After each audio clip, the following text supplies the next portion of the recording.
Hi, I'm Jo Evans and I'm Head of English and Media here at KSA, and I'm here today to talk to you a little bit about the A-level in Media Studies that we offer here. Media is hard to avoid. We are surrounded every day by literally hundreds of media images. And media theorist John Pilger argues that media texts today aren't a window into the world, but are a distorting mirror. And so media studies helps us to question what we're being reflected back to us, what we're being shown, in what way and why. In terms of the A-level itself, it's 30% practical coursework and 70% exam, with 2 exams to be sat at the end of year 13. If you've studied media at GCSE, then you'll be familiar with kind of the basis of the course. You study a range of different media texts, both current and historical. We look at how these reflect the times that they were written and also the impact that they're intended to have on the audience. We also look at it in terms of a business, who they are making their money for.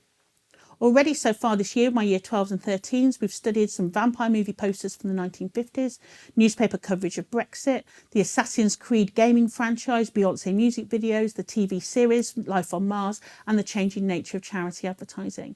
And that's just scratching just the beginning of the specification. We also try and frame this through theoretical perspectives. Media theorists Curran and Seaton argue that no media text exists for anything other than one of 2 reasons: profit and power. And we look at how the texts themselves, how they're built and constructed, lend themselves to one of those 2 areas. It also gives you the skills to analyse any text from any media platform. Basically, we're going to ruin the way that you watch TV and access media texts. And this is tested in the exam. There's an unseen element of paper 1 where you're given a media text to analyse that you'll never have seen before. The practical coursework, well, in society we've changed from being consumers of media to being prosumers, and we carry around in our pockets, in our phones, a tool to create and publish our own media texts. And coursework asks you to choose from a range of briefs, and then you make your own moving image, print and web-based text tied to a specific target audience and genre. If you've studied media before and it's not essential, then I'm looking to you to have achieved a grade 5, please, as the entry requirement. If you haven't studied media studies, then I need a grade 5 in English language. This is simply because the essay writing skills, the analysis skills here really are key also to success at media studies. If you're thinking about other courses that it goes well with, then media studies works really well with business, with art, with design technology, with economics, with English language, with photography.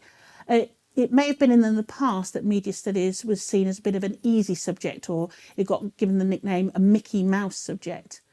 It very much isn't that. It's theoretical and it produces well-rounded, critical thinkers. And all of the red brick universities, either if they don't offer a media studies course, then they certainly accept students who've studied media studies as A-levels. They like the type of students media studies produce. If you think about why media studies is important, well, we have a president of the United States at the moment, arguably possibly one of the powerful people in the world, declaring that entire news channels and TV outlets are fake news. So we really need to increasingly look at who is creating media texts, what they are for and why they exist.